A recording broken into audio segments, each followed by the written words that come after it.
Sir, we can start, I think. I'll start.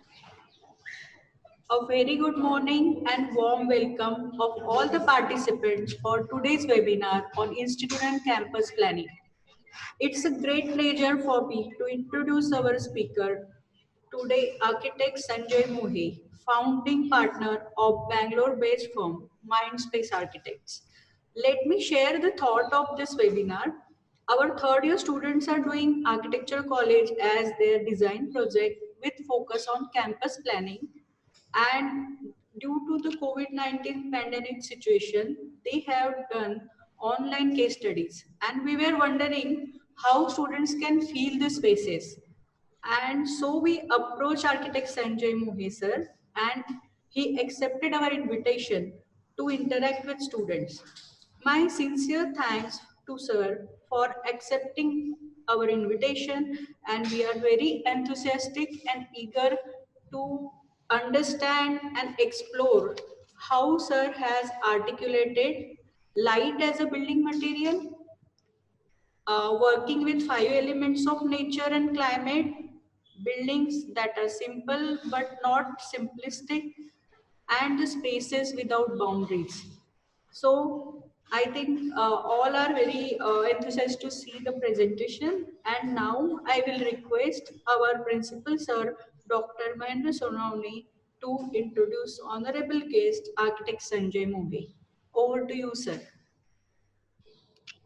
Good morning, everybody. A very warm welcome. I welcome architect Sanjay Mohe sir for accepting our invitation and having a dialogue with our students for the topic of campus planning and institute today.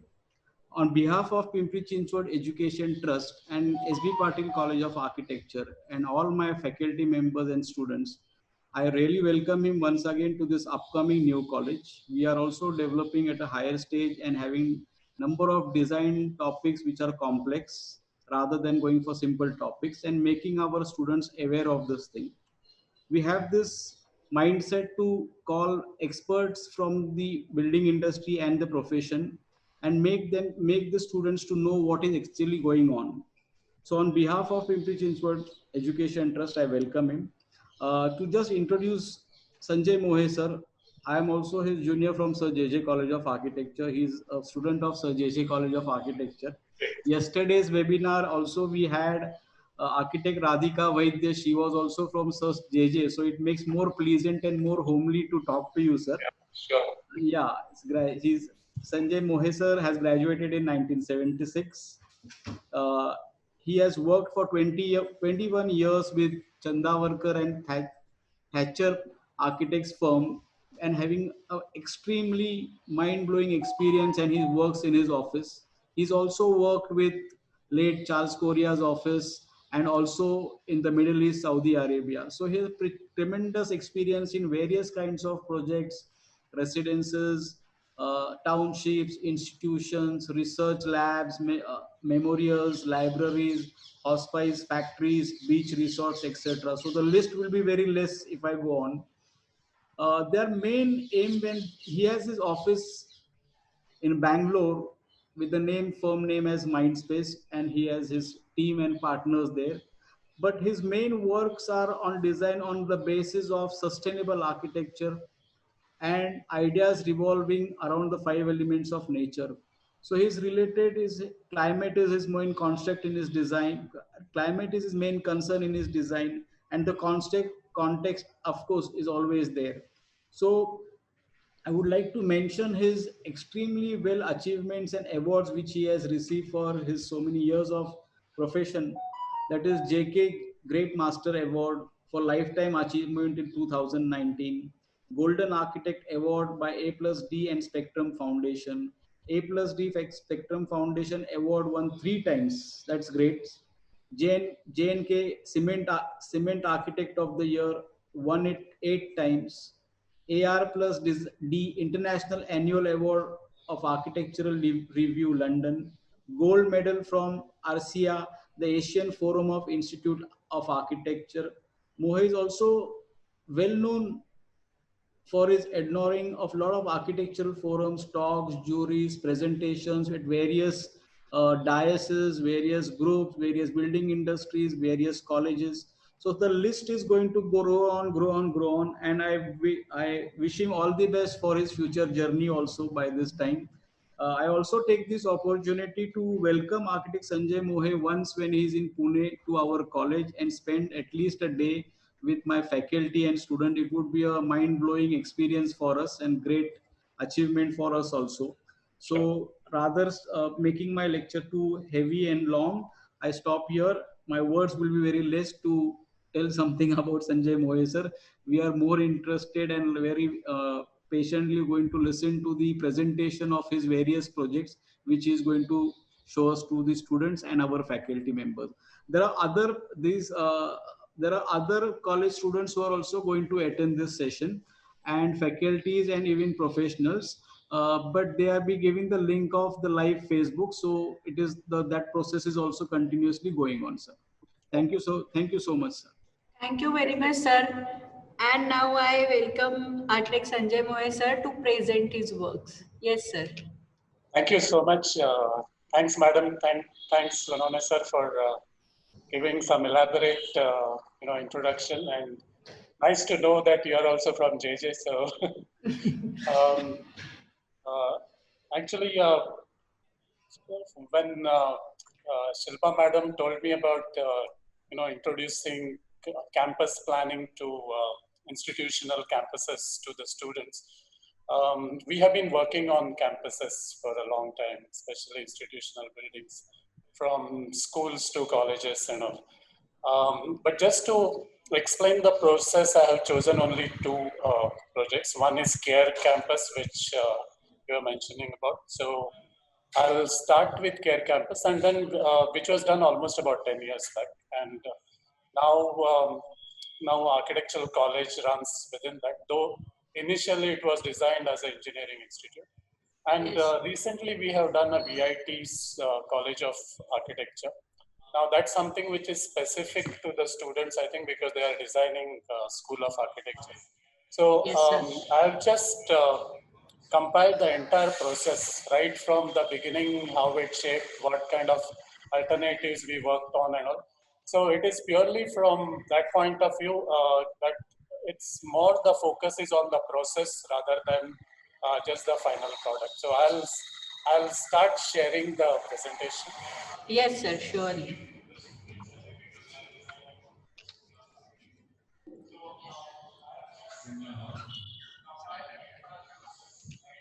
Okay, it's visible, right? It's visible, no? Chala 100%. Yes, sir. Yes, sir, we can see the screen. Yeah. So I start with these two images. One person sitting in his workstation, and another one sitting in a nature. The person on the left, he is looking at a screen, but he is probably in a air-conditioned artificial, environment, uh, having some, aerated drink, with pin-up boards around, listening to some music. The other person on the outside is probably smelling grass, listening to the birds, surrounded by nature. And there are a lot of studies which show that the students which tend to learn uh, along with nature, when they're connected with nature, they tend to learn much faster. And this is scientifically proved. It's not something which is, but most of us tend to sort of work this way in an enclosed space, and especially these IT professionals, they don't even know many times whether it is raining outside, whether it is daytime or nighttime. It is they're continuously so much engrossed looking at a screen. So having connection with nature becomes extremely important. And when average person spends about 80% of his time indoors, it becomes even that much more important to connect with the sky and uh, getting connected with nature. So if you look at this figure, um, which is just when you start designing, it's important to bring in nature, in some kind of a form, create a courtyard or something and allow the breeze to go through. And that is something which we have been doing in every project. So if you see this, this is a hospice in Bangalore where we introduced this water body and the trees inside. This is Care Campus, which I'll show you, but it's again idea of creating this. Now you take our traditional houses with the courtyards and you create the same thing. You bring nature, bring air into the thing, or even a larger, whether you take a mosque or a temple and all, again you have a same kind of ideas.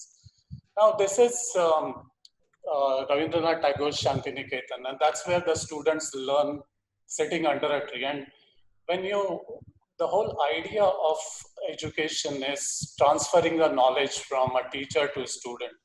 And if you try to sort of think about what is the best place for this to happen, I would immediately go for this kind of thing. But practically, many times it's not possible to sit under a tree because it might be raining, there might be some other issues.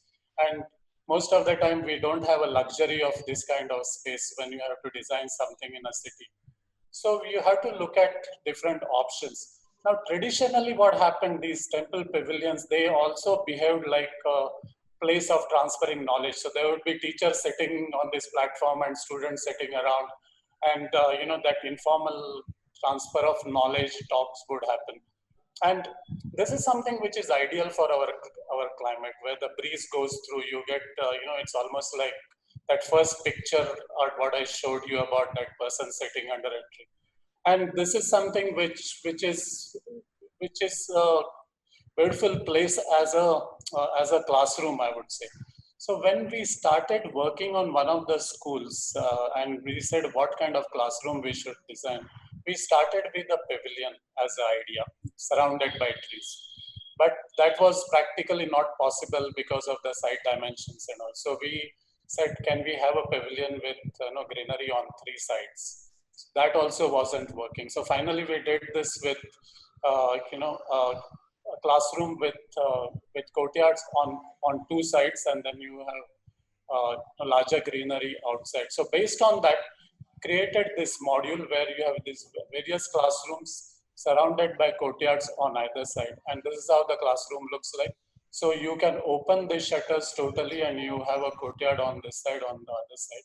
So the class can happen either within a classroom, or it can happen within this court, or it can happen under the tree. So you have these options of conducting this class at various points. So this is how the section works, that you have series of classrooms around the courtyard, and then you have there is a corridor here. So any amount of noise these kids make here, that noise doesn't get transferred into the classroom. So you have courtyard here, and then you go out. So like in a typical house, when you see the traditional house with a courtyard, you have a road outside. You have a kind of a semi-closed kind of a space where you communicate with neighbors, with the outsiders. Then you have a courtyard which is open to sky, and then surrounded by verandas, which is semi-open or semi-closed, I would say. And then you have a closed space here whenever you want to. So you have this entire hierarchy of different spaces, and depending on your needs, you would sit either in veranda or in a closed room or in the that veranda outside. So this is something on a similar lines we have tried to do in the same what I showed that section earlier. Something very similar happens here. So this is how the school looks like with these courtyards around. Now, when we started, the trees were small; they were just planted like that. Over the years, they have grown and then started complementing that architectural language. And this is the court in the middle. So typically, when we start designing in a tropical climate, we are always concerned about creating shade. And this is something which is very, very important. It's almost law of the nature that all these animals or whatever, they will try to find the shade. And something similar always happens within our for us. We always like to, especially in a tropical climate like ours, we always want to gather in the shade. So these are the pictures of Goa market. Again, that idea is you have some kind of a shading device on the top and try to get filtered light, so you get breeze inside and a light as well. This is just these gunny cloths, which are what you would see in all our typical marketplaces. And what this gunny cloth does is to bring in beautiful light inside and allows the breeze also to go through. And this is what we try to modernize. And then with these new materials, again, people have started using it, ideas of creating shade. And these traditional pavilions did exactly the same thing. You allowed the breeze to go through and create shade. Now, if you look at most of these buildings in Rajasthan, especially in Jaisalmer, what they did was the idea of having these high parapet walls, almost creating enclosure, was to create that sense of enclosure on the top, but at the same time create a shade. So you are not exposing the roof to this hot sun, which goes up to 48 degrees and all, but allow that shade to happen and then keep the whole space cool. And that is always the intention of. And if you look at this jackfruit, and if you ask why these projections, on the surface of the skin, the logical reason for that is the fruit inside is, it gets fermented very fast if it gets heated up. And what these projections do is to create shade on the surface. And by creating that shade, the temperature inside remains cool. And the same idea is what you would see again in Rajasthan, in Jaisalmer and all. You have these carvings which are projected out, and that if you go close to each of these projected surface is casting shadow on the surface. So if you go inside, it might be 45 degrees outside, but if you go inside and touch this wall from inside, it would be cool. And that is done by creating these shades, through carvings as well. Again, these narrow spaces in most of our tropical cities, they are mainly designed to create a shade. So you have this shade onto the street and then allow the breeze to go through. This is totally against what you see it in European plazas. In the Europe, they want, because of the cold country, they want these larger plazas with cobblestones and all, where they want the sun to come in. But we can't copy that blindly. We need to, control the sun. And that's why instead of open plazas, we would always have a tree in the middle. And then all these people would sit under the platform. And this is something which is very symbolic of most of our traditional codes. Now, we tend to spend a lot of time studying light. And we sort of look at, for almost every building, we try to work on the natural light, how it comes in. And now we have softwares to understand. Earlier days, we used to draw all those lines and try to study those sun paths and all. But now through a lot of these softwares, now we have simulated this. This is actually animation, just to understand the amount of light which would come into this space. And we wanted to study it from morning to evening, how this light would change. And if you see in the corner of the screen, you see the time here. This is at 5 a.m. in the morning. So you get this early morning sun rays coming into the space. And as the time changes, if you see in the corner, the whole space changes from morning to evening. And again, at the sunset, the light changes completely. And this is something which was just to give us confidence how the space would look. And eventually we sort of mapped it, which we do it for almost every project. This is from morning 6 o'clock, 11 o'clock, 2 o'clock, 5 o'clock, and from January to December. So we sort of map it and try to see how the sun changes throughout the year, throughout the day. And in this picture, what you are seeing, these two shots on the left side are renderings, and on the right side are the actual images. So on the same April at 11 o'clock, somebody went and shot this picture. And you can see the similarity between, this is done through SketchUp, studying the light, and this is done, this is the actual situation. So just to show that these softwares are fairly accurate, and you get a very good confidence when you sort of work on this and compare it with actual reading. So this is something which we keep studying and keep exploiting, because architecture otherwise is very static, because once you construct something, it is going to be like that for next 100 years or maybe much more than that. But what really changes inside is the people, the way the nature grows, how people use the space, and mainly how the light changes. So all these lines, this is almost like a painting which will keep changing. This direction will keep changing from morning to evening. And that's what makes architecture so much exciting. And this is again the idea of having a skylight very close to the wall, so you get this dramatic shadows changing. This is some other, there is one research lab in Bangalore. So this is something which we keep doing for studying the light. Another important thing is to study the wind flow. And again, it's very important to study, things like Venturi effect. And these are very simple things, nothing complicated. But if you increase the volume, this is in plan and this is in section, allow the breeze to come in and allow it to go out. And by doing this, what you are doing is creating a wind tunnel.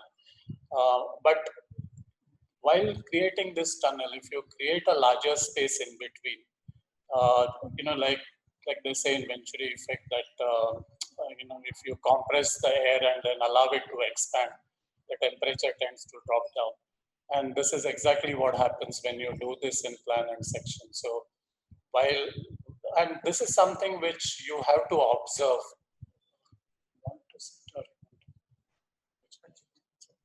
So, so this is something which it's very important for as a student, you have to keep observing as you go around.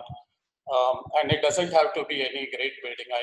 Anywhere on the street, suddenly you'll find through some gap between two buildings, you'll find breeze coming through, and you will find that consistently it keeps happening. Sometimes even walking on your building staircase, you'll find on one particular floor, you will always find that breeze coming in, and you have to find out why it happens and try to understand scientifically why that must be happening, because of certain wall directing the wind into the place and allowing it to go from the other direction, and because of that the temperature comes down. And then try to incorporate that into your project, and that becomes quite interesting process. This is where you try to understand the orientation of the building. How the moment you start drawing, you have to understand the movement of the sun in relation to your site.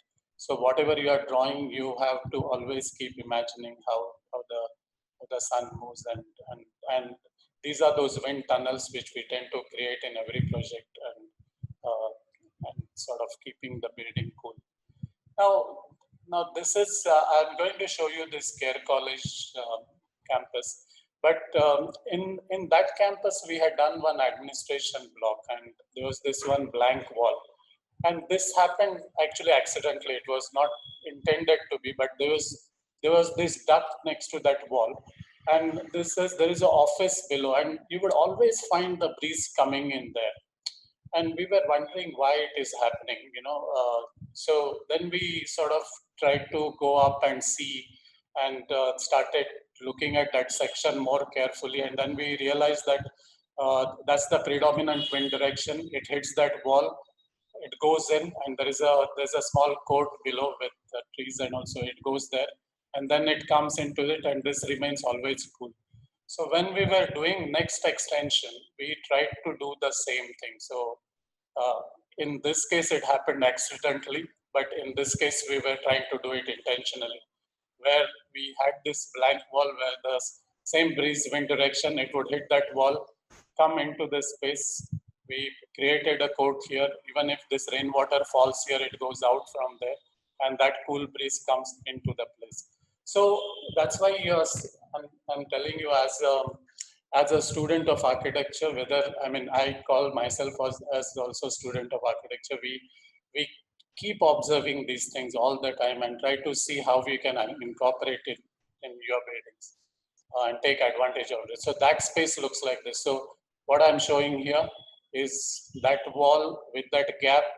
This one has some perforations and the space. So it's the same thing. So that breeze comes from here, comes in and comes into this large volume. Rainwater harvesting, something I don't have to tell you because all of you are aware of it. It's very, very important. You have to find out which is the lowest point on the site. Try to see if you can collect that water as much as possible. And the roof water is relatively cleaner water compared to the water which falls onto the ground. So if you can separate that water and reuse it for things like flushing and all, that becomes even more useful. And then responding to the site condition, whenever you are given a site, you have to study it, you have to understand it, not only the site, the surrounding areas, the entire neighborhood. It's almost like looking at a Google map, zooming in right from the entire, globe to the country, to the city, to the state, to the, and right up to the neighborhood, and then try to see the relationship, how you approach the site, what are the transport facilities, the climatic conditions, and the features on the site. So in this case, there was this tree existing on the site. So taking use of that, we planned the things around that. In this case, there were these rocks existing on the site. So we had to make use of that and then respond to that. In this case, there is a wonderful view with a lake on the horizon. So when we did this house, we created this infinity edge with water. So you have this water which sort of usually gets connected with the water in the horizon, and you sort of create that connection. So having, studying the context and try to relate to that becomes very important. Now I will start with, I'm going to show you only two projects. One is Care College and another one is this VIT. So I'll start with Care College. This was a site. It's a fairly large site with a main road going here, and you come in from that main road, and that's where the campus is situated. And there is a lake here. Now this lake is maybe about 4 months in a year it has a water. Rest of the time the water recedes back. But that's where the main breeze comes in from. And that's the north on the top. So we were responding to all those. So that's actually the lake extent, and then we situated this building here. These are some of these pictures on their brochure that of the Care. So that's the Google plan, and this is how it looks like. This is one bio pond which is created closer to the building. The actual lake is beyond that, but that water keeps receding back and forth. Whereas this is something which has water all the time. So we started looking at the plan. Now this is situated in Trichy, and Trichy is like a temple town, and you would have heard about the Srirangam temple, which is series of courts. There are about 7 layers that starts with almost you have all kinds of shops in that first layer, and as you go inside, it becomes more quieter, more serene till you go to the sanctum sanctorum. So layer by layer, you are sort of leaving things behind, and it becomes more purer and purer as you approach the center of the thing. And this is something, that image subconsciously was there at the back of the mind, not very consciously doing it. But when we were doing it, we were looking at this series of layers till you reach the lake. So that's the lake, and we were trying to create one hub, like a center of the campus, which becomes a very active space. And around that, you start planning. So you have this series of layers. And I was explaining about wind tunnels. This being a predominant wind direction from the lake. We created several of these cuts you see in all the directions. So, and you can feel the breeze going through there. You get maximum radiation from the southwest side, and especially the western side. So that's where these auditorium and workshops were kept. So that becomes more like a shielding device. So this is something which will protect the rest of the things from the west.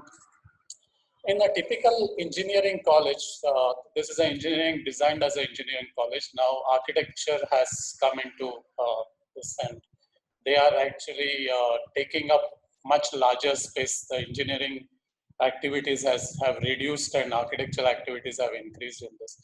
But when we designed it as an engineering college, typically you would see each department is separate. Like in an engineering college, you have civil engineering as a separate building, mechanical as a separate building, electrical as a separate building. But all of them, the first year, they are all together. This is something like a core course which you attend it together, and then you separate out and get specialized in and move into your building. So you come as a friend and work and study together, and then it becomes your building, my building, and that starts developing territories, and we didn't want that to happen. And we were very much interested that you should learn from each other. Whether your friend should be not only architects, your friend should be civil engineers, electrical engineers, and you start discussing ideas with them and learn from each other. And that's what is the aim of education, is to sort of learn from each other, and that synergy was very, very important for us. So instead of creating independent building, what we said is all of them will spend their first year in this middle area, which is the core thing. And then from there they move into their each department. So there are these series of layers, as you said, that all the first year would be spent in this orange zone. And then you have series of classrooms, and then attached to each classroom is their own department.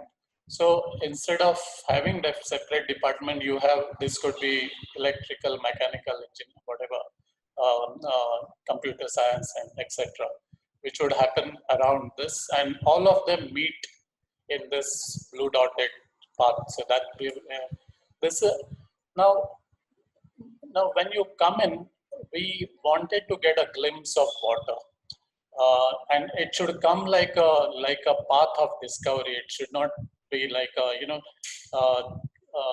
it should open up almost like seeing a movie.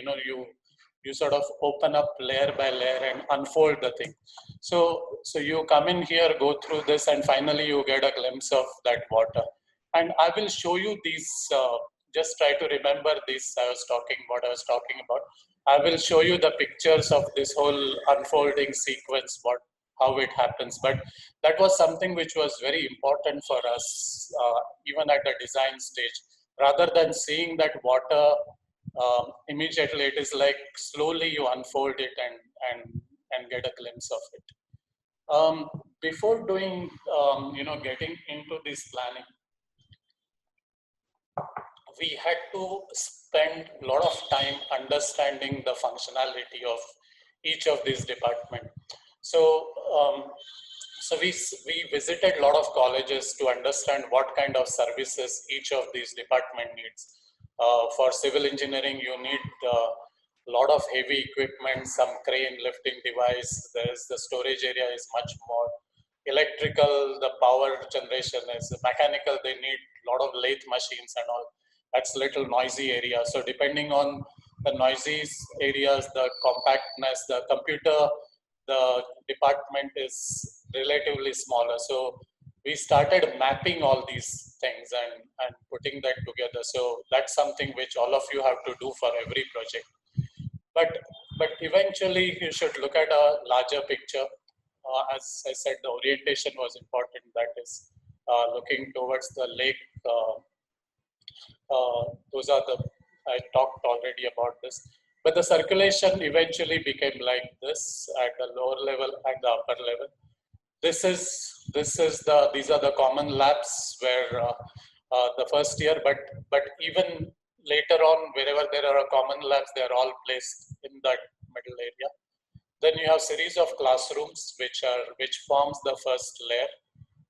Now these classrooms have courtyards on either side, similar to what I showed you earlier in one of those schools. So all these have these courtyards, and then the third layer is the workshops, and so each department would go across to their workshops, and depending on the need, if the civil department needs larger lab space, you would borrow it from the other thing.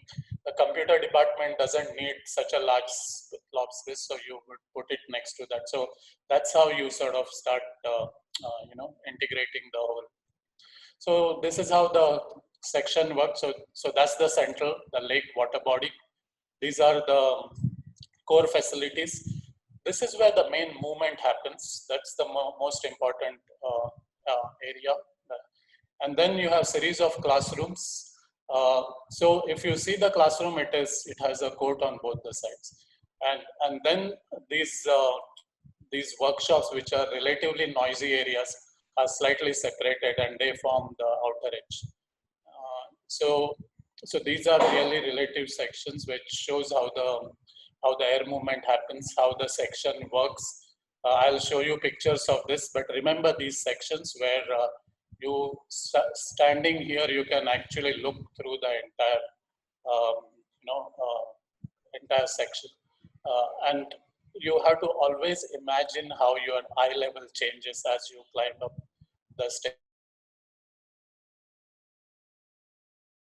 Lab, this is open on either side, on all the levels, whether it is ground or first.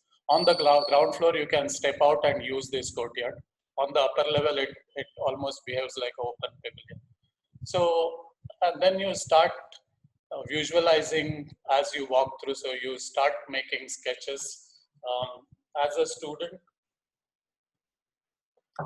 though you keep working with computers, I would still sort of advise you to keep sketching, keep always one pad with you, and wherever you get any idea, try to sort of note it down and keep recording it. So this is almost like a serial vision. We used to, in our college days, we used to refer to one book from Gordon Cullen called Townscape, and he used to always draw these sequential, pictures, like as you walk from one frame, then you go out from there, you come into this, and you go out from there, you come into that, and then so it's like going from one space to another, and it's sort of it's a very good exercise for you to imagine the spaces rather than depending always on a software or a SketchUp and all. It's important to study, plan, draw sections, and try to draw these sketches to understand the thing. So after this sketching stage, you start putting everything onto the system and start looking at all these computer renderings and all. So I'll show you a few of them just to compare it. This was the very initial rendering of the entrance lobby. I'll show you the actual picture later, how it came. This is of the corridor. This is how was the animation, and you will know how it looks now.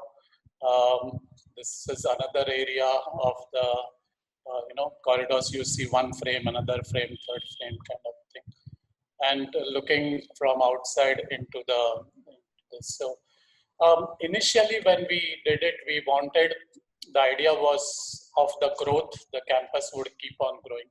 So instead of that one module, it will get interlocked with another, with a third, but somehow this was shared. So this is how you come into the building.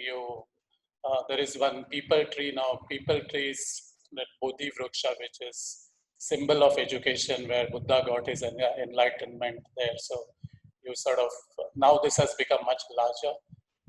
These are the entrances. This is one of the first entrance. This is the second entrance. This is where the administration is.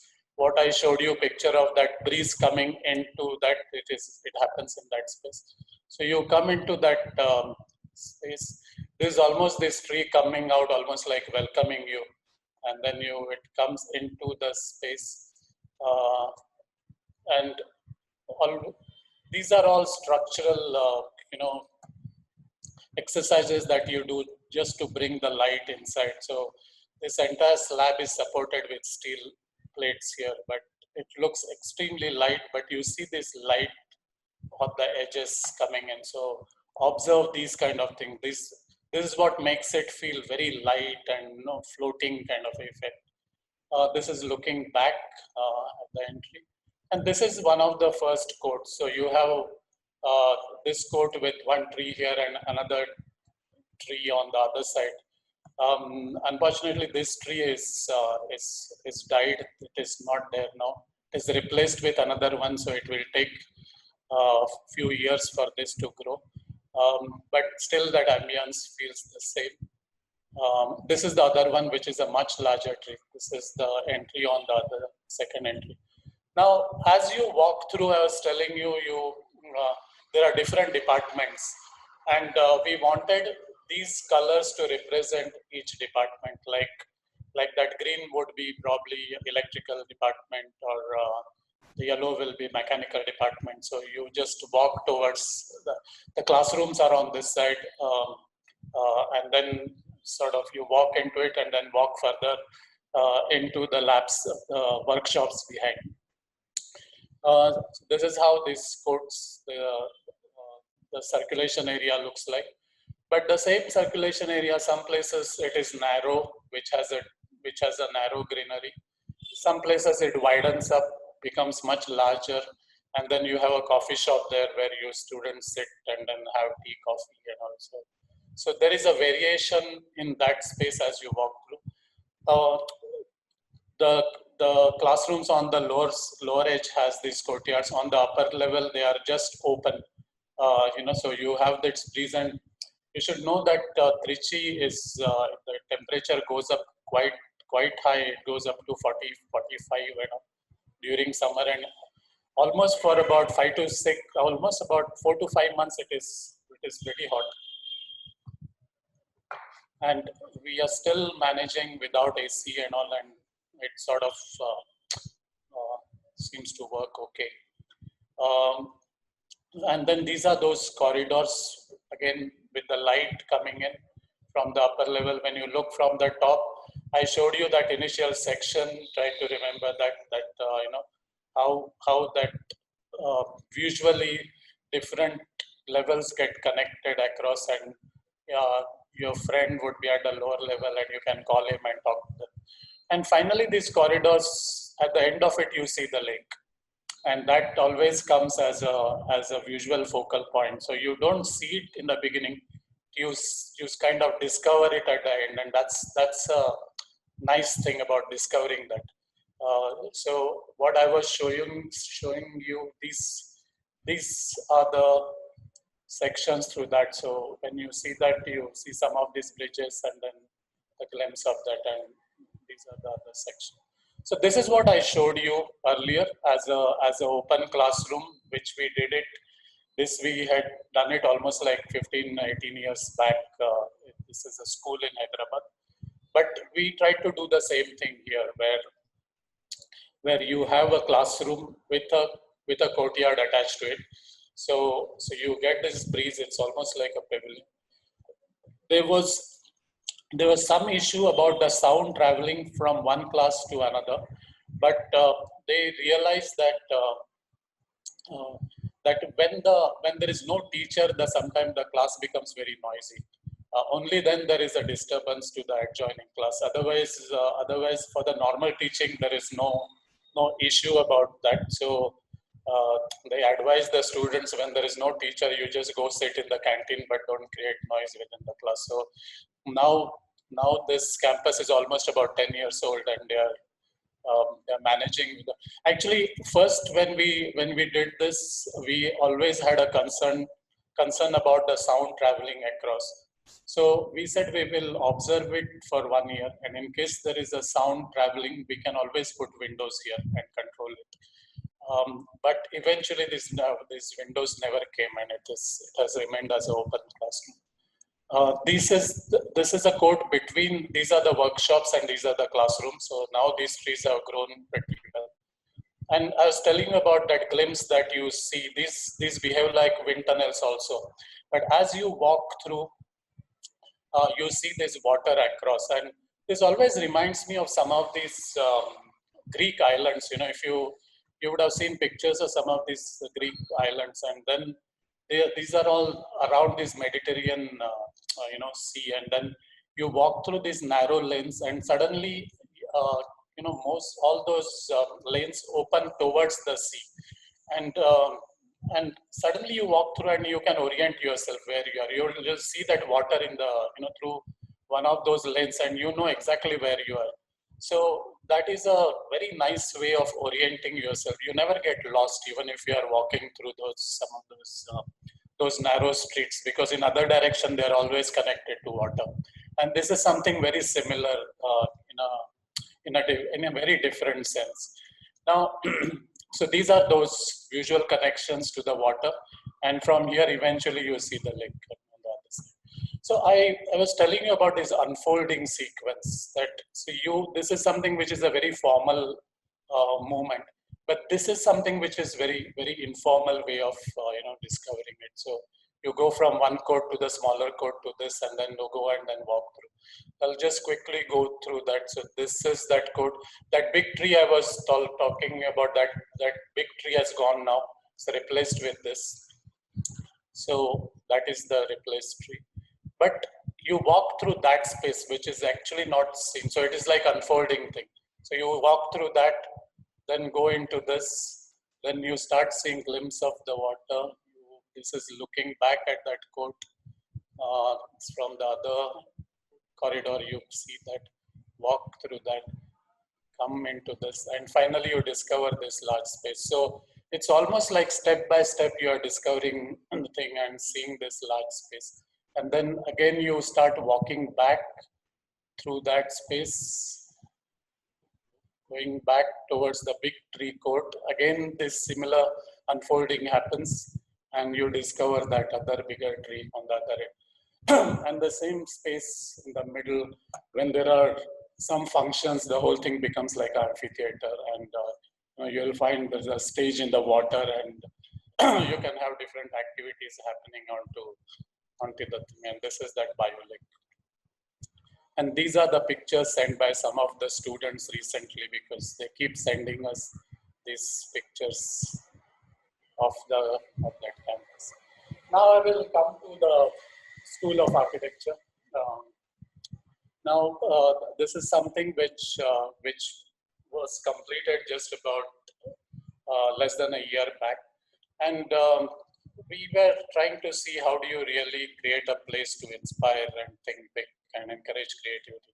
Now this is something all of you will be able to relate to it, because you know what architectural school is about, and you can actually imagine these things. So they always say, can the creativity be taught? But because it's very difficult for any teacher to teach creativity. You have to observe a lot of things, and you have to teacher can tell you certain methods, but finally you have to learn a lot of things by watching things around. And so there are two things to it. Any creative teaching, once things which happen in the lecture hall and in the studio, which are the planned interactions, and then there are unplanned things which happen by observing things, listening to things, to the juries, and even sitting in the canteen. So I will go one by one. first let's look at the lecture halls. Now, most of the lectures today are happening as digitally in closed classrooms because most of the things are projected. So since again we were doing it in Vellore, Vellore is again very, very hot. Even if it is hotter than Trichy, actually it becomes very, very hot. So we wanted to these lecture halls had to be air conditioned.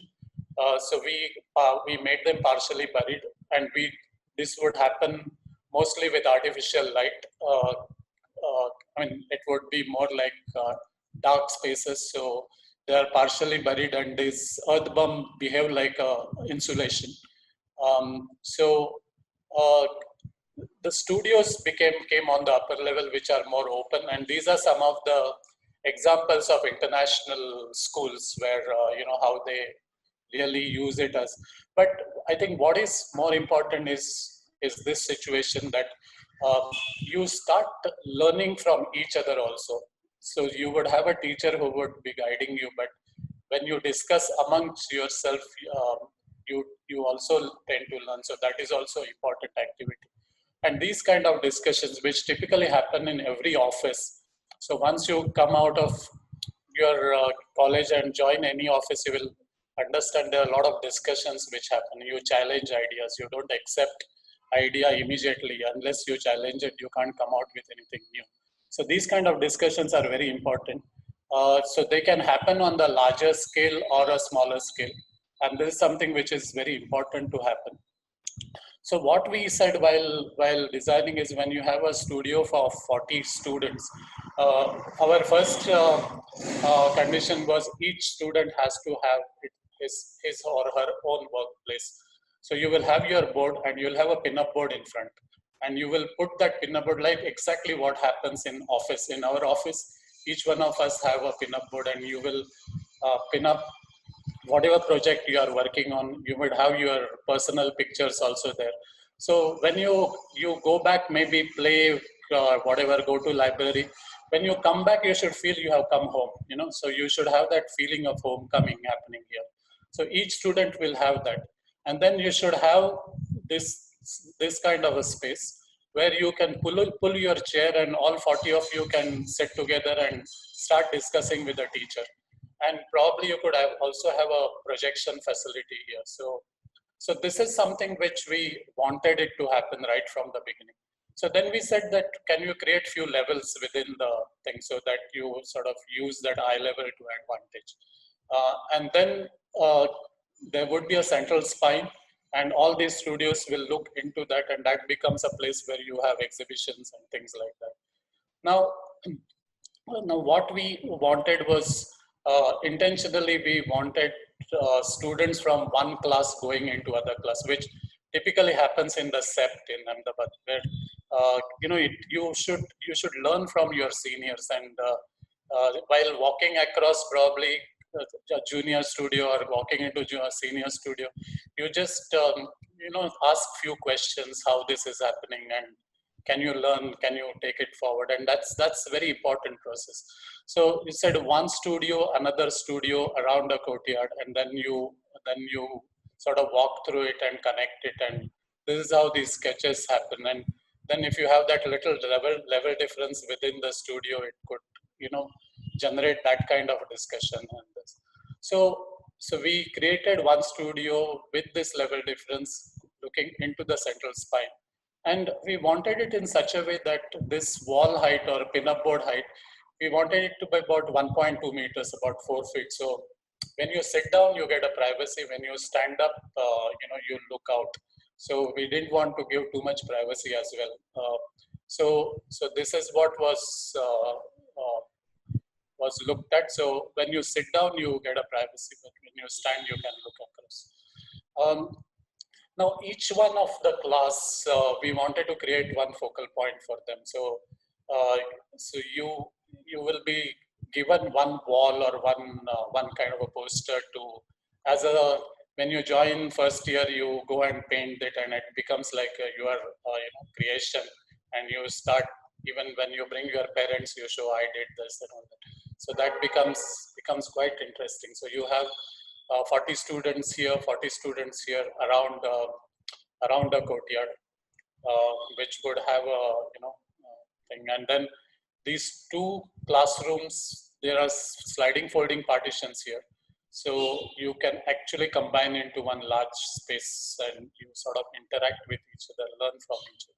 Now, if you look at this as a spine, you go down to the lecture halls, and which are partially buried, what I was showing you. So you climb down about 1.5 meters or 1.7 meters, walk up 1.7 meters to come to this level. And then this is the upper studio, which is senior studio, which we did it in 2 levels, because once you go to 3rd year, 4th year and all, you tend to sort of work more intensely so you need little more privacy. So this studio happens in 2 levels, but yet they are interconnected. I'll show you later. So we didn't want to again give too much of privacy, so you have that connection. And this studio happens in 2 levels. Now you tend to learn a lot of things by doing things, so as making models and things like that, which is part of our education. And you sort of spend time doing these smaller models, bigger models. So we gave space for that. And then things like that, where you create actual live models, where probably if you're assembling a space frame or something, you would be giving a few pipes and few joints, and then each class will assemble something, and then you will record it and put it, and then the juniors can learn from what you did. So those kind of things, and you assemble things. And these were series of those pictures, how creating focal points like this. The next thing was process of jury, which is very important, and we always feel is this is where first of all you learn to present your ideas, because when you will pass out and go out and face client, you have to be able to defend your ideas and very strongly. And you should be good listener also. It's not that you should be only adamant about your ideas. You should be open to listen to critique and judgment and try to improve. So this whole idea of expressing as well as listening and learning is very, very important. And it's not only you, but the other students should also learn. So you get a confidence of expressing yourself, and others also learn from how you are talking. And this is extremely important process of learning. We feel it should not happen in a closed door. It should happen so that all the other students should also be listening to it. So that becomes also very important. And we wanted that to happen as, extension of corridor. So there are small places and small corners where you can listen to this jury, and others can also come and join. And then the places where you can pin up your drawings and convert these folding partitions into some, for exhibition. So like this is SEPT, Mr. P.V. Doshi's building, and then the same space gets converted like this. So if you see, the same area becomes like that, and that was our idea of creating that. So creating this informality, bringing into that, where you have the juries happening informally, or large lectures like this. One more important thing is to informally learn. Maybe sitting in a canteen along with your teacher, maybe having a coffee or some, eating something, and then discussing your project informally and learn from that. And this is something very, very important, where your mind is, that's what they say, when you're, having a bath or something, you tend to get idea, because that time you are probably most relaxed, and rather than, consistently thinking and drawing and all, you get up and start walking, and suddenly you seem to solve the problem, So these kind of things also become very important. We wanted to study light, so we thought we'll create this is something which has not happened in that project, but this was one of the ideas, where you control light, close it and open it depending on the direction of the light, and try to understand the way light moves, that have this sundial, and try to understand the mathematics behind the movement of light, movement of air. You have these wind catchers and all that, which this happened traditionally, and these are the mechanical ones to catch the movement. Then using the flow of the water and then humidify the air. Again, hot, dry climate, it becomes very important, which most of these Mughal gardens and all, they have worked with this. And, so things happening, in the outdoor courtyard, that was also important for us. And then we wanted, where whatever you do, you draw the plan and section of the same place and put scales, and also you understand in the what kind of space you are, and wanted the teacher to be at a very predominant position, so the teacher's staff room, and they can look across the entire spine of the building to keep all of you under control. So service building also became an important thing where you understand everything, and sort of expose all these services, so you can actually go and see and then try to understand the services also. Like instead of hiding sanitary duct and all, sort of put the colored pipes there, so you understand which is wastewater pipe, which is soil water pipe, which is hot water pipe, etc. So that's the plan. There is a railway line which goes from Bangalore to Chennai, and this VIT campus is very well-known thing. So all those who travel by train, they always sort of, this is one reference point. People tend to look at it, and then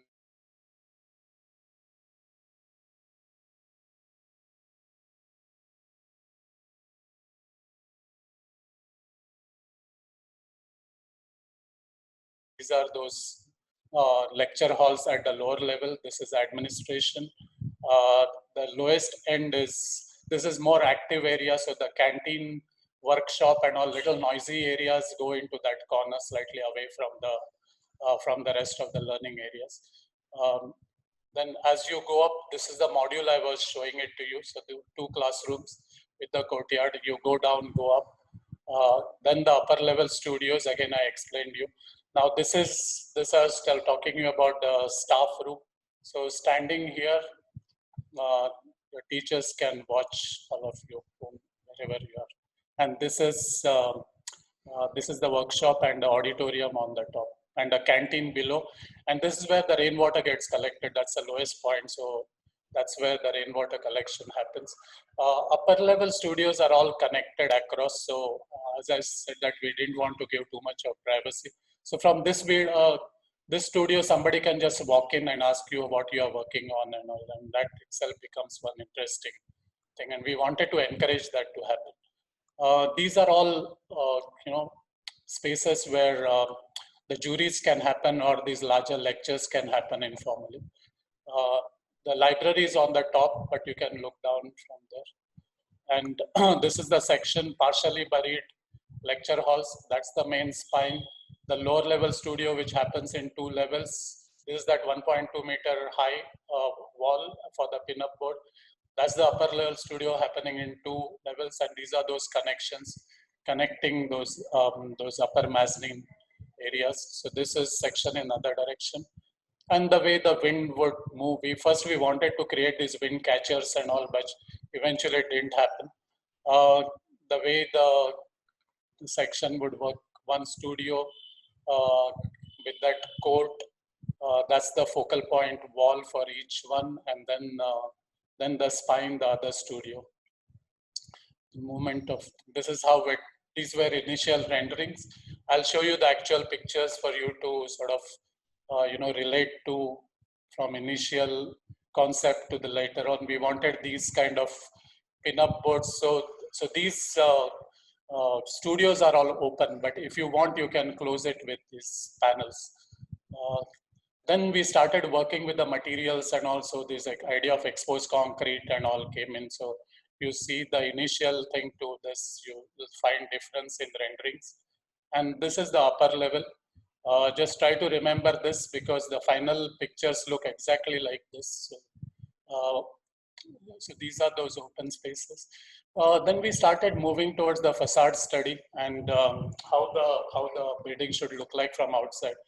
And this is Stephen Hall's one small building, which is next to on a street. It's like an art gallery.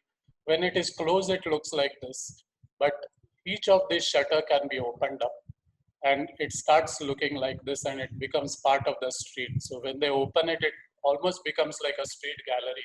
So anybody can walk in water, and it's a beautiful project. And this is how it looks like. And we thought, why not create these panels externally also, which will keep moving, and all these students can paint onto it, and then if the parents are going in the train, they can say, oh, my son or my daughter has done that, and also they feel proud about it. So this is how that whole idea was. And these were all initial sketches. We were trying so many different options. These were like wind catchers, different wind catchers.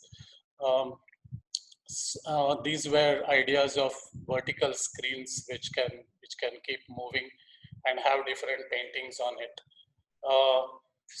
But eventually we sort of looked at, rather than looking at it more from aesthetic point of view, we started looking at more at a functional point of view. And then because of that heat and dry heat, we said we will create these humidified screens. And just show you that this was a screen with a moist spray on the top. So because of that spray, it's a very it's like a fog kind of thing. You won't feel wet or anything, but it's like a fog which will mist the thing. And with a timer, it will happen maybe after every 2 hours or 3 hours, and this will wet this screen. And the hot air which comes from there, it will get humidified. We were looking at one more screen, which will be a green wall, and then it will come through this and cool the entire building. And we have done a lot of these green walls in different projects, which look like this. And they grow up and they become completely green within a matter of 6 months. So we wanted that to happen as a combination of that screen. These are some of the reference pictures. So one of the ideas was either to use this terracotta thing. One of the ideas was to use these water filters, old time water filters, and use these used tubes, and make these pipes out of it, which will humidify the place. These are some international examples. But these are the mock-ups what we did using some standard brick, hollow terracotta tubes. And this was that alternative. Then we tried with stone screen also, but that didn't work out well. These were either vertical, horizontal, different ways of using screens. Finally, we froze onto this. So this porotherm block, which was cut, what I showed you earlier, cut into this 100 mm thick and use it as a jali. And because this will absorb water also and keep it and humidify the place. And these were the mock-ups which were done, and these are the renderings of that, and these are the actual ones. So these are the studies which were made in the studio, and the mock-up, and then finally the way the screens came up. And you can see that happening in reality. We wanted to do this slab cooling also, which is radiant cooling. So the cold water is passed through this, and then it radiates it, and then the whole floor gets cooled, and you can control each. Each tube is controlled from here, and this is something which is done across. And this is how the whole building looks like with these different screens. The lift which are expressed across, this is mainly for handicap movement. There are all these ramps and all which are introduced for the wheelchair movement. So entire building is wheelchair friendly, in spite of having so many levels and all. So you come in from here. It's a combination of exposed concrete, white walls, and this terracotta jali. So you come into, this is a staff room on the right side. You go down to the lecture hall, go up to the studio. This is the main spine. Remember those initial renderings I showed you? You can start comparing it with that. So the way the light comes into the space. And these are different level studios. This is the lower level studio. This studio happens in 2 different layers. And this is where the drawings of that area will, which have not yet come. But we wanted to cast it into the concrete. So the plan of this, the section of this area, all that would come into this niches. Even that, that pre-stressing was done. So we expressed that so students know wherever the pre-stressing and all happened. So that is all expressed. This is the lower level studio, which this is where the cool air comes in from. From the studio, that openness you can look across. But there is a provision of having those panels which have come at few places. Still, they have to come. These are jury areas. I was talking to you about. The juries can be conducted informally in these spaces. The light comes into the courts. This is much larger amphitheater kind of thing, so you can have a large lecture happening here. All these places can become exhibition place plus for informal discussions. These are the connections at upper level. And you see this studio happening in 2 levels. This is the senior studio, junior studio at the lower level. The library is at the top. This is the upper level studio. And there is one temple on across the hill. So we wanted to frame it. So before going to exam, you pray and then get into the classroom. So this is how. Since these are, this is that breakout area where you make models and all. The green wall would come here. This has not yet come. This is a terracotta, and that spray would happen in between. This is the area where the workshops and things are happening. So this is slightly more active area, more noisy. So this is taken from the workshop block looking down. So the play would also happen here. There is the auditorium and workshop and a canteen below, and this becomes a large, gathering space. So that's the last slide, and I think I have explained the whole process. Now if you have any questions, please let me. Yes, sir. Thank you very much and very inspiring presentation. We'll take some students' question. Yeah. Yes, students who want to ask question, please unmute yourself and you can ask few questions.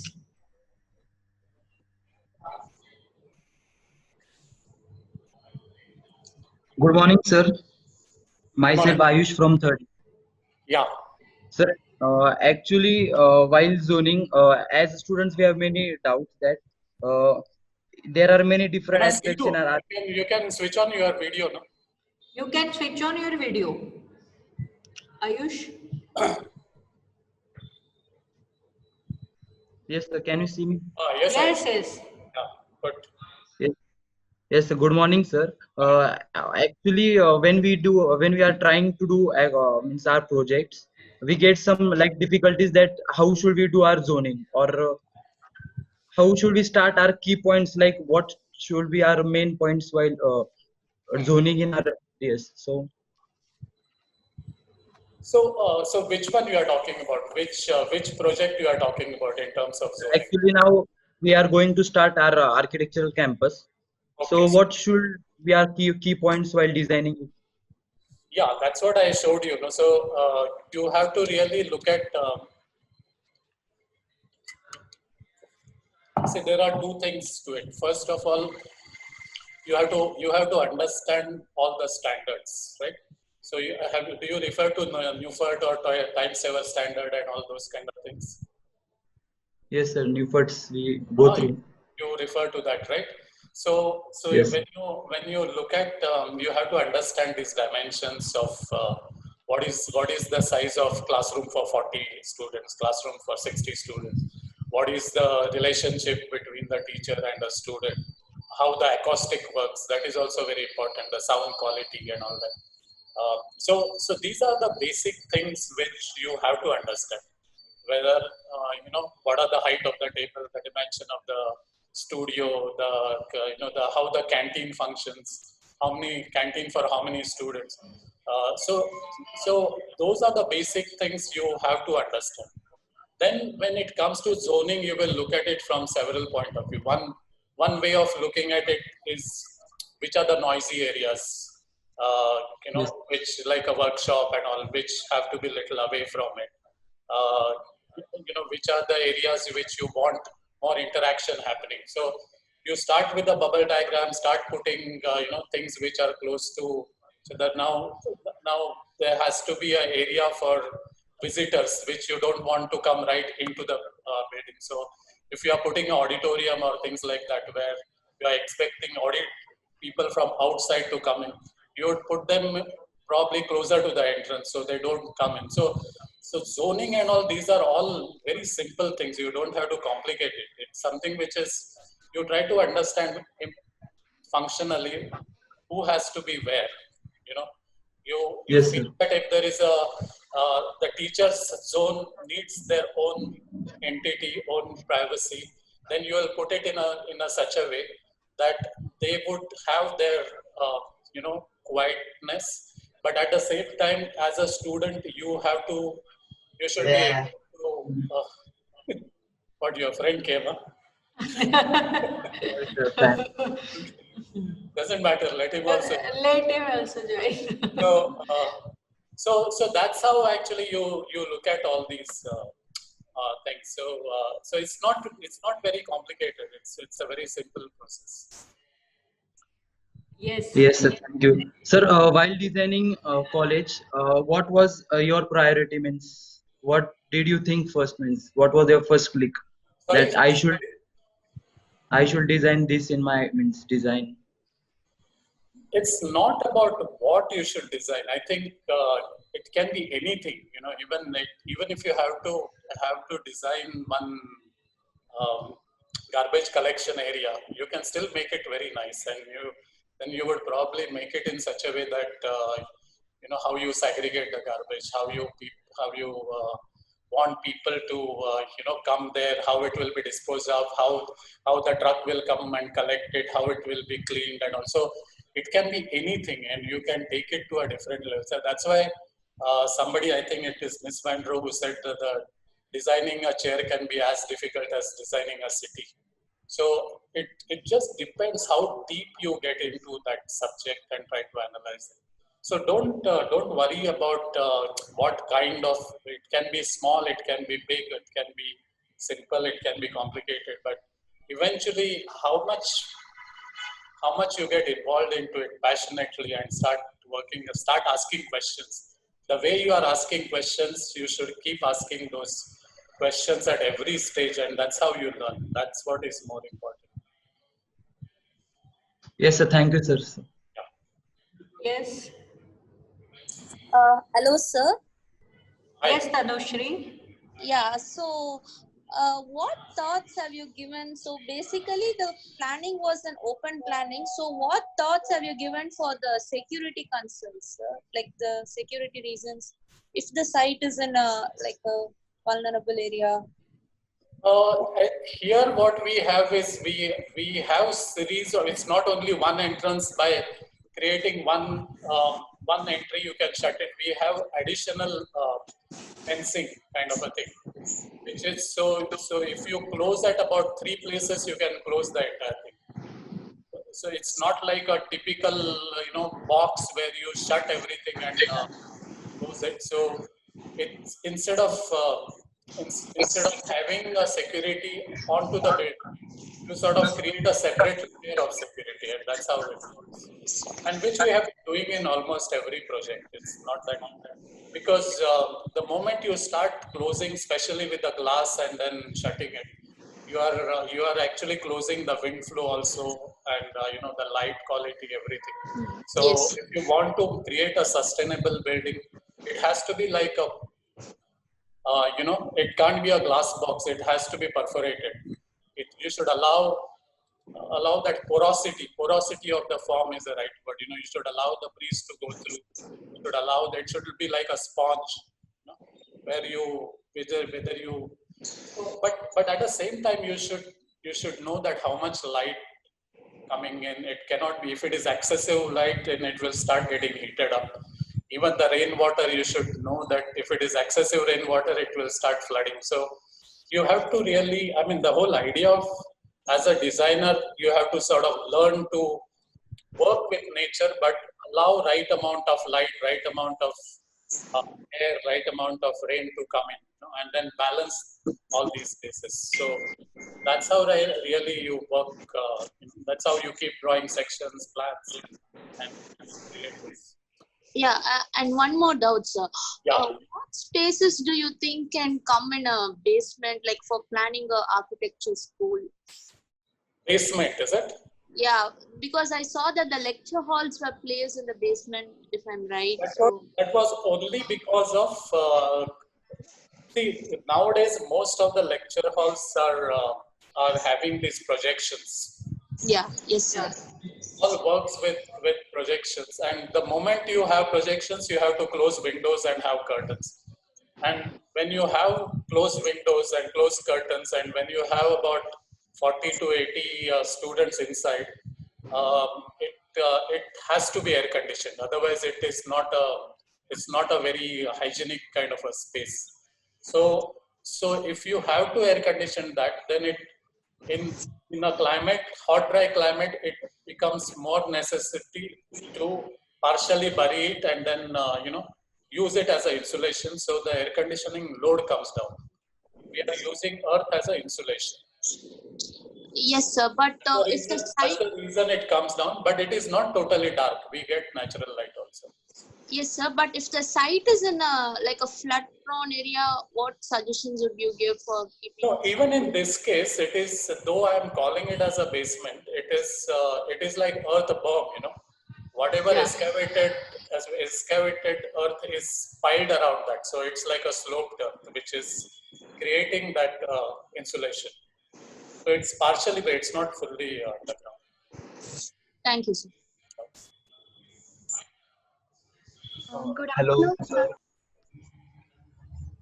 Yes. Should I ask, ma'am? Yeah, Akanksha, speak. Yeah. Good afternoon, sir. Myself, Akanksha Shinde. So my doubt was, so my question was, how can we bring more openness in the space while preserving its privacy? So as we go to make a space open, again there comes lot of disturbance. So what are the ways to do so? So that's why I was showing you all those sections and creating those layers. Maybe like in the care campus, I showed you that courtyard, right? Yes, So, sir. so what by doing that courtyard, what you are doing is you are creating one layer of controlling visually you are controlling. And if you start planting trees in next 5 years, those trees will grow, they will create that sound insulation, the light gets filtered through. So you have to really look at all these things. That is, you can take advantage of nature, and it's not something that from the first day the building gets inaugurated, it is going to work perfectly. You should allow that time, that nature has to grow around it. Maybe it will start functioning properly after 5 years, when the tree grows, when the green wall comes.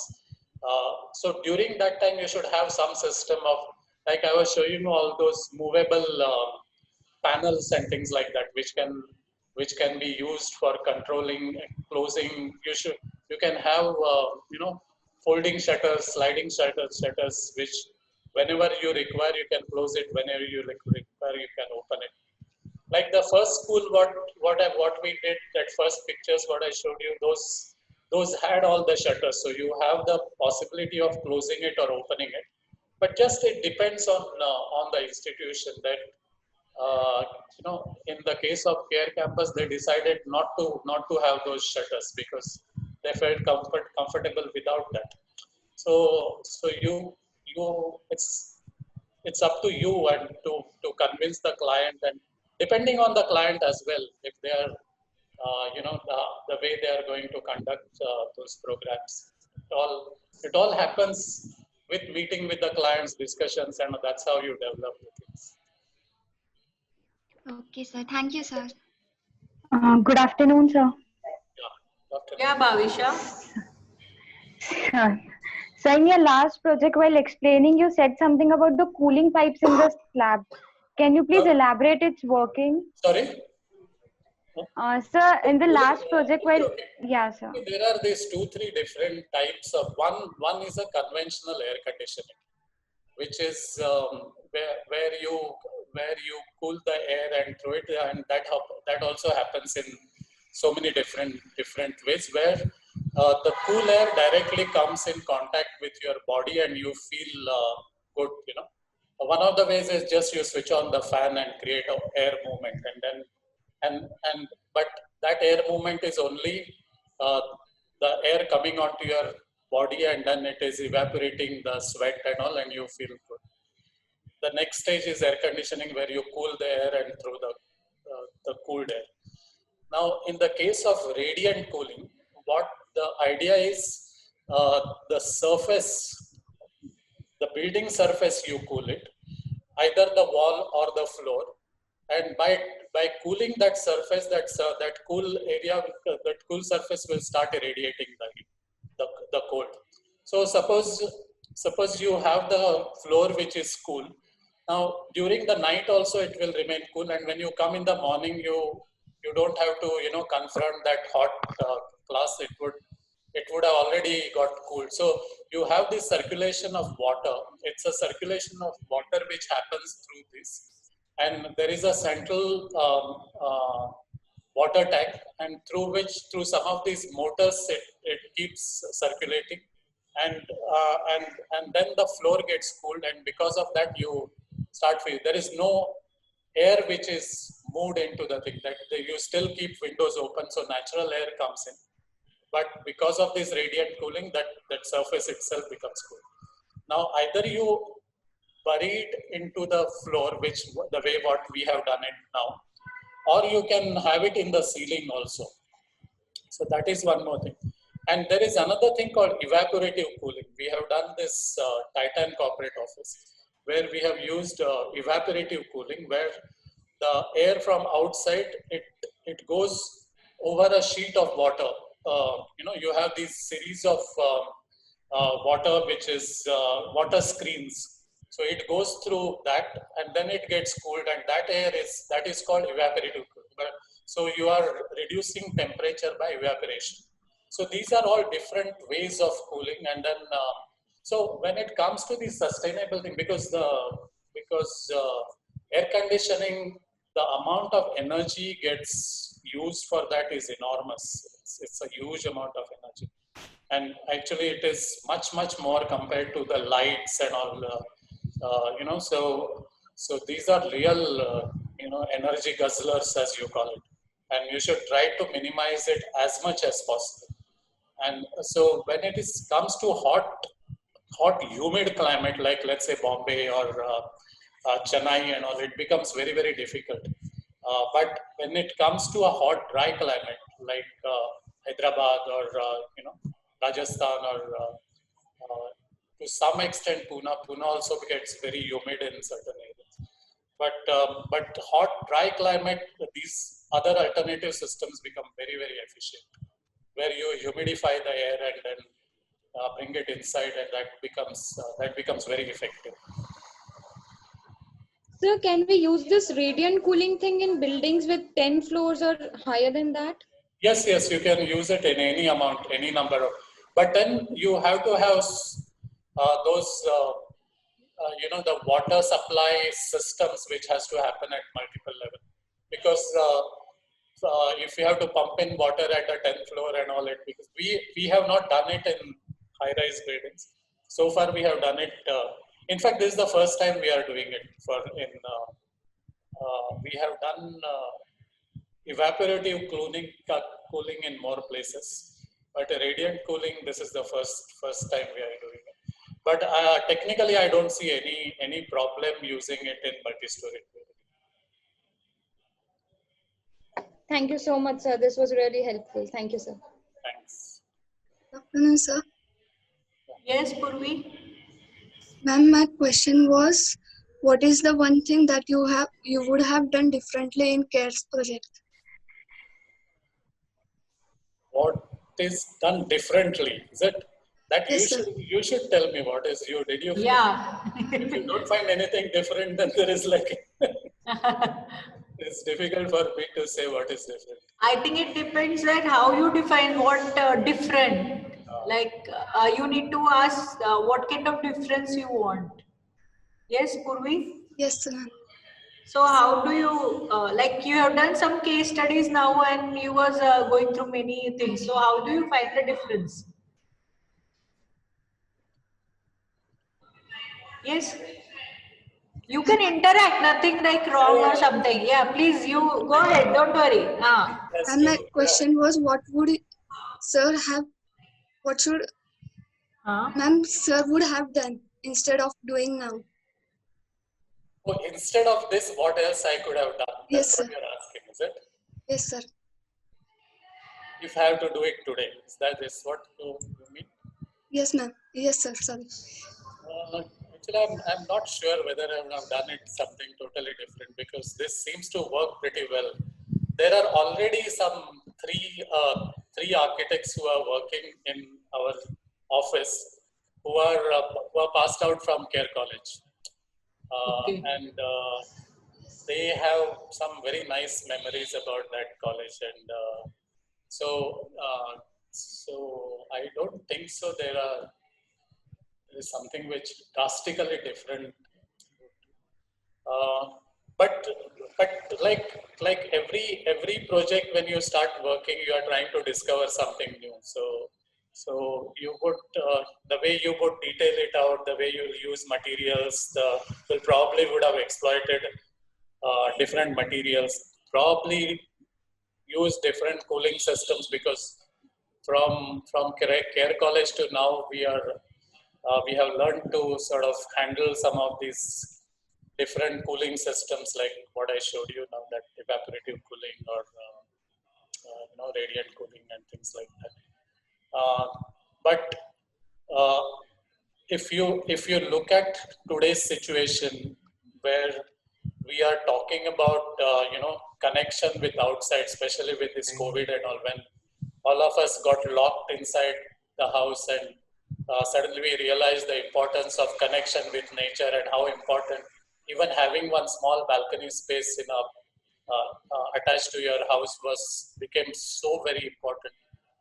That's the time you realize the importance of these kind of buildings, which has this porosity, which has this openness, the connection with nature, and the best part is, like a care college and all, every time we go, the trees would have grown more, maybe some trees would have gone, some new trees would have come, and the whole space keeps changing, and that's what you enjoyed the most, the the, the sort of connection with nature and growing with nature. So that's something which you have value the most. So anybody who visits any of our buildings and comes back after a few years, the first question we ask is, how are the trees? Have they grown? And we are not concerned so much about the building, but we are concerned more about the nature, because that's something comes very naturally to all of us, that has all the trees are okay? No, have they all grown well? Or, so that is something which is,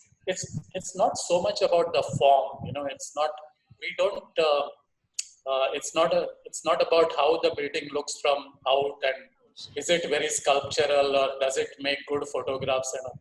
What is more important, how it feels from inside, how the spaces feel, whether you feel connected, whether you feel happy, would you carry wonderful memories of that space when you, after 10 years, after 20 years, when you pass out from the college and come back, and what are the things you will remember, all those occupation of spaces, that different small corners where a group of you, you would have sat and discussed something, and creating that occupation of the space, the people within the building, and how the spaces get molded around that moment, and how it becomes conducive to whole different activities.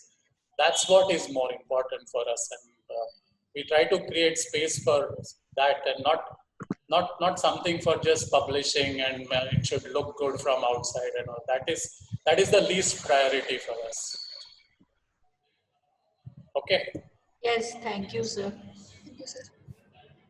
Excuse me, sir. Sir, yes, who is? Myself, Digvijay Deshmukh. Digvijay. Sir, my question is, what were the challenges do you faced while construction and construction cost? Yeah, construction, there are always challenges, and especially when you are dealing with exposed concrete and things like that, it becomes that much more important because when you are dealing with exposed concrete, you have to get all your services right. Because you can't, once it is cast, you cannot change anything because every mark on that will be, it will be shown. So wherever you have your light points, your any other plumbing lines, everything has to be looked at very, very carefully. In the case of plastered surface, you can always chip it and take it and then again plaster and paint it. But with natural material, with stone and with concrete and all, you can't do that. So you have to be extremely careful, dealing with that. Now, especially if you are talking about School of Architecture, VIT, the structure was very, very complicated. You will see a lot of cantilevers, a lot of projections, very thin slabs. There are combinations of, there were filler slabs, something suspended from the top, very large spans.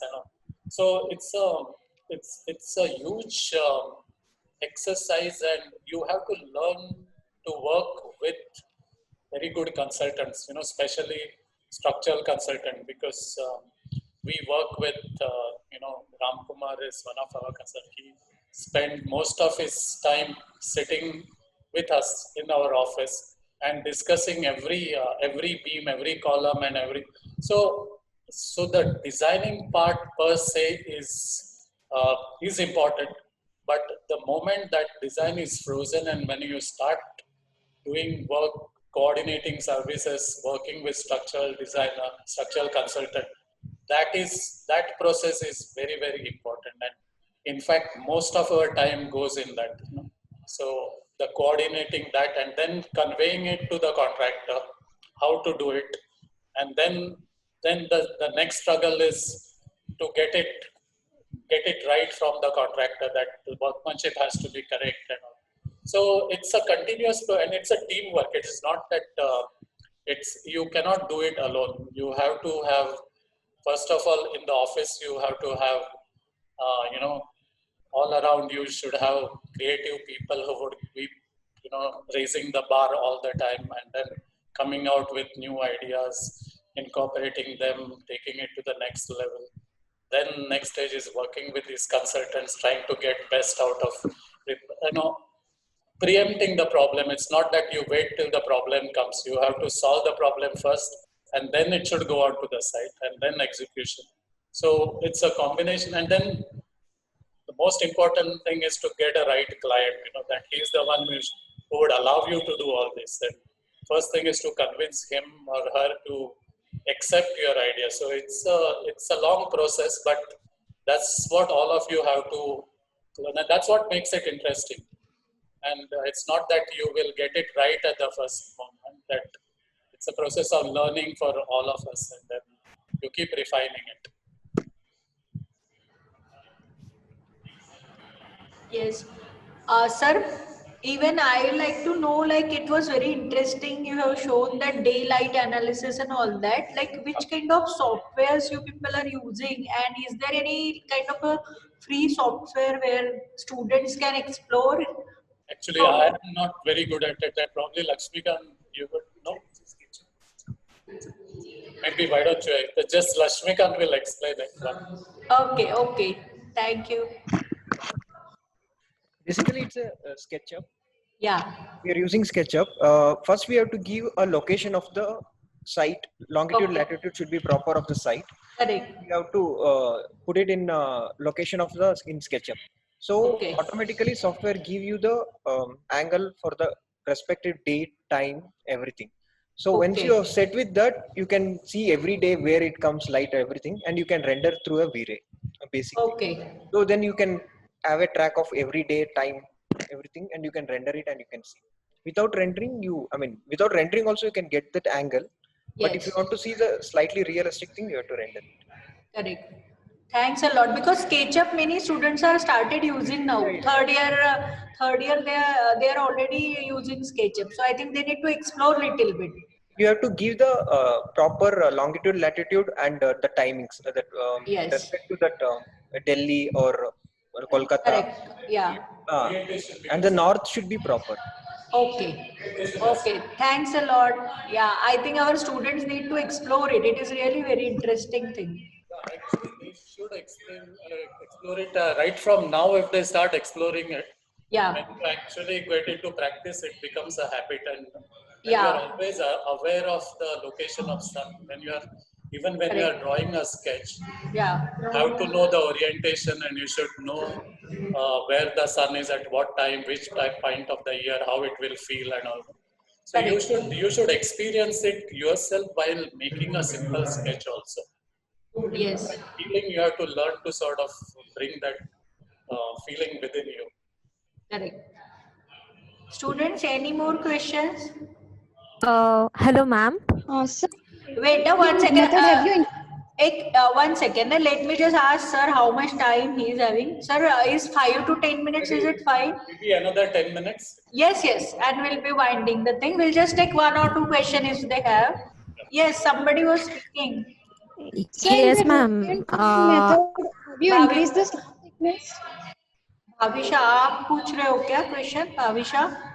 Ma'am वो radian cooling method में slab thickness increase किया था क्या उन्होंने? Slab thickness. No, it is on the top of the slab. Yeah. It is cast. It is on the top of the slab, and you need about 60 millimeters, 6 centimeters on the top for burying these pipes, and then on the top of that, the flooring will come. Okay, thank you so much. It is not embedded in concrete. It is below the flooring. See, typically when you put any flooring, you need a mortar under that. So if you are putting, say, vitrified tile or whatever, the Kota stone and all, below that you need about 50 mm of mortar, 40 to 50 mm of mortar. When you are putting this radiant cooling, that mortar thickness will go up by another 2 centimeters. So instead of 40, you will make it 60 or maximum 70 mm, 2 to 3 inches. Okay. Yes, sir. Thank you, sir. Hello, sir. Good afternoon. Yeah, good afternoon. Sir, your words from one of an article says logic versus sentiments or technology against faith. Yeah. So I just want to ask you, how do you manage all these things as an architect, like the client's emotion related to Vastu and all the technical designs requirement? Well, this is something which is, it's about our culture also, because we have to, we cannot alienate certain things, and the baggage of culture or memories that you carry through all the years. We have to respect that I had read one article where that one person says, I like pink color because it reminds me of my sister whom I have not seen her for a long time. So that pink color is important for him. It may not be important for you as a designer. But when you are designing especially a house, and if he says that I have to preserve those memories, you have to find a way of absorbing that or creating a place for that. So that's why that house becomes a collection of memories, and then you create places for that memories to exist. And then this is something which is so personal that each one of you will have that importance to that. Actually, if I remember, my mother used to have those stainless steel utensils, and those days they used to write names on that with in that one electrical device they used to get it. Yeah. By so and so. So for her, that lifting that one thali means remembering that person, and that's something which was so important to that. And those memories, as an architect, you can't say no. I don't care for this. So you have to respect that, and you have to create a place for them, and that sensitivity becomes important. So that's where that whole minimalism which happens in Tadawando's work and typically Japanese building, because Japanese culture is a minimal culture. They live with this tatami mats. They don't have a habit of collecting so many things. There is that Zen philosophy, whereas our culture is about absorption. We like to keep things, like to preserve things, and all. We that memories become so many and so important for us. So you have to strike a balance between that and try to see how you can get best out of it. So you have to be a good listener. I would, as a youngster, if you want to really create good architecture, it is important to listen to client very, very carefully, and then there are certain things you will have to say no, I can't do it, because you cannot compromise beyond a certain point. But there are always certain things you can convert it and make it something creative out of it. So if you are a good listener, you can actually absorb it and convert it into something very, very interesting. Good afternoon, sir. This is Catherine. So I have a question from one of your projects. You have these kind of small skylights opening from the corridors, on top of the corridors, the connected corridors. So I was wondering, like, what sort of design consideration you took? What if rain comes and falls on the corridor? So I just want, you had openings like cutting from the corridor itself, like above, throughout. There is a glass on the top. Oh, there's a glass on top which covers it. There's a glass, so that's where there's a lot of detailing goes into it, and you have to make sure that that how you place the glass, how you replace it in case it is broken. It has to be toughened glass, so even if it is broken and fallen, nobody gets hurt below. So all that detailing comes into picture. So um, all these skylights and all, which consistently keep happening in a lot of our buildings. Always, uh, those are those those skylights are always covered with glass. Okay, sir. Thank you, sir.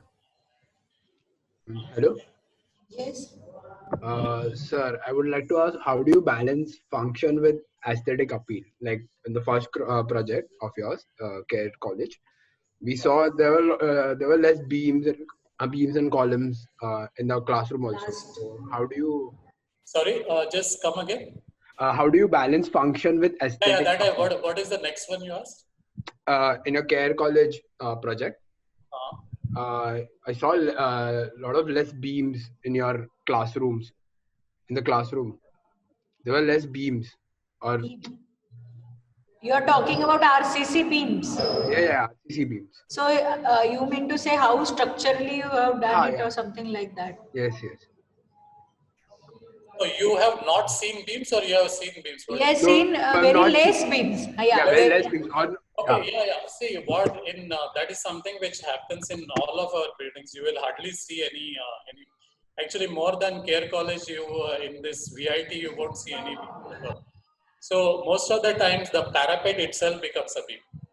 You use the parapet as an inverted beam.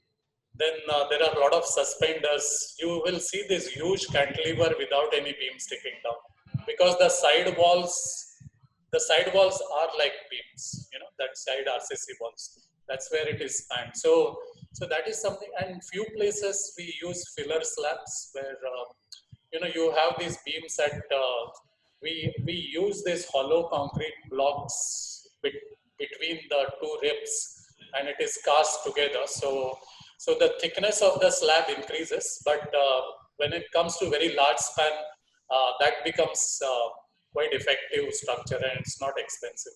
So most of the time people use all these false ceiling and all to cover those beams, and also in our projects there's hardly any false ceiling anywhere. It is part of the structural system itself.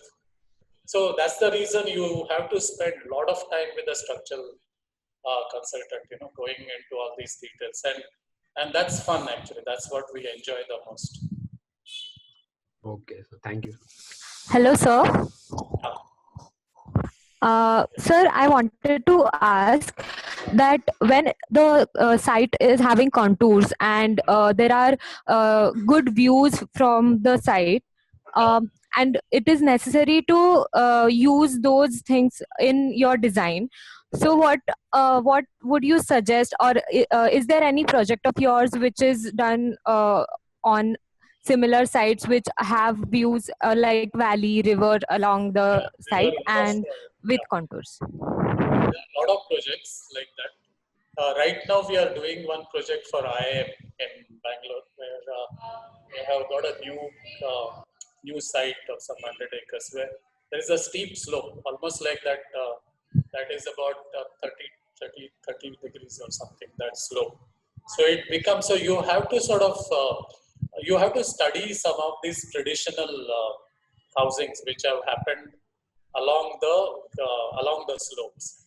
And the best part of that, you are in Pune, right? You can visit this Rohan Madhuban we have done.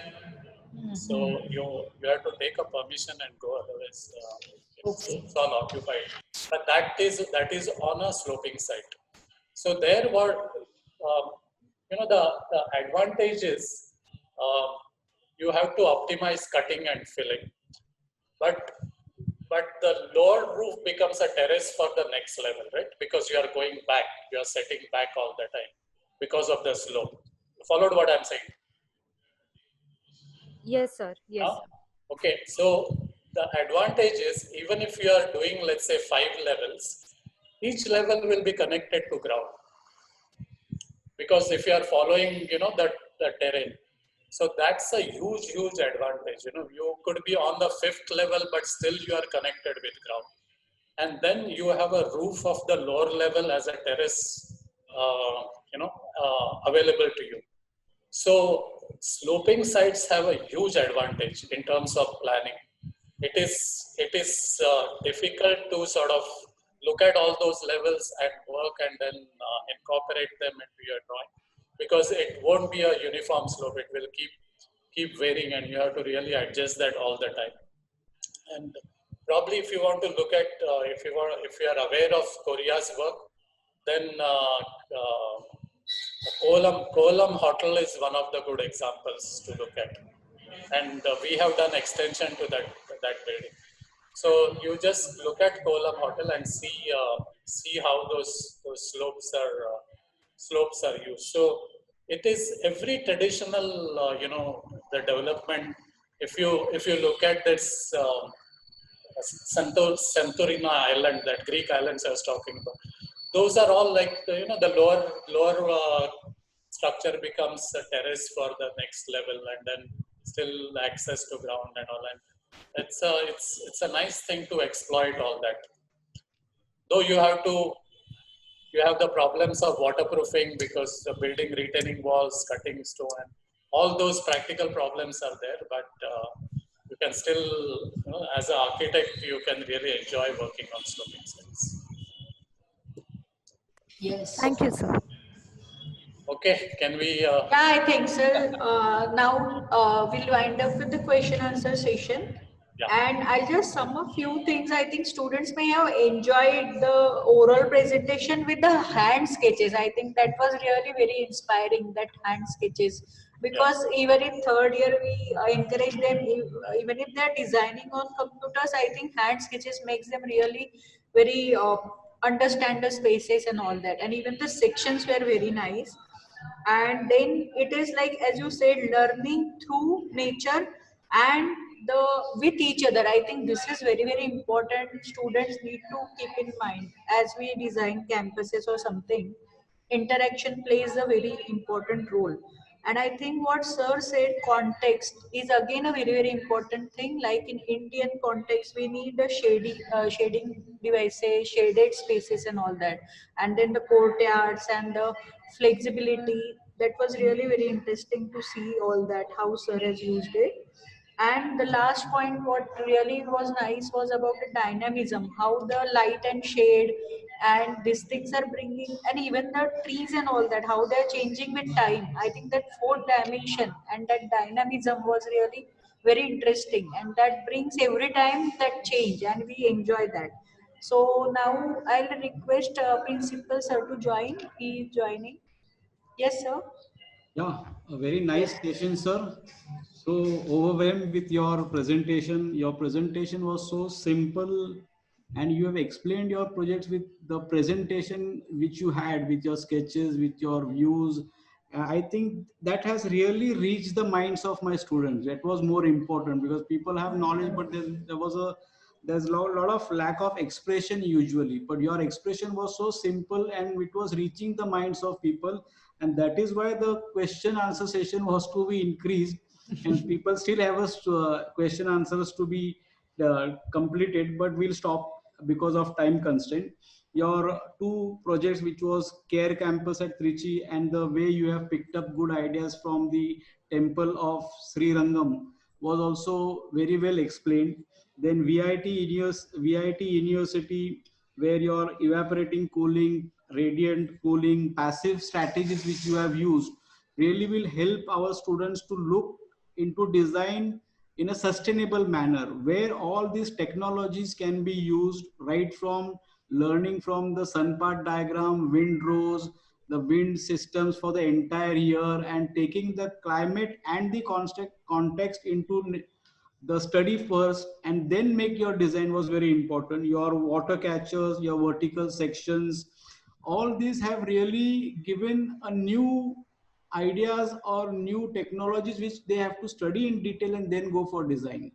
Because even if they are in third year or fourth year, they have to use this technology right from second year onwards today, because this is the need of the hour.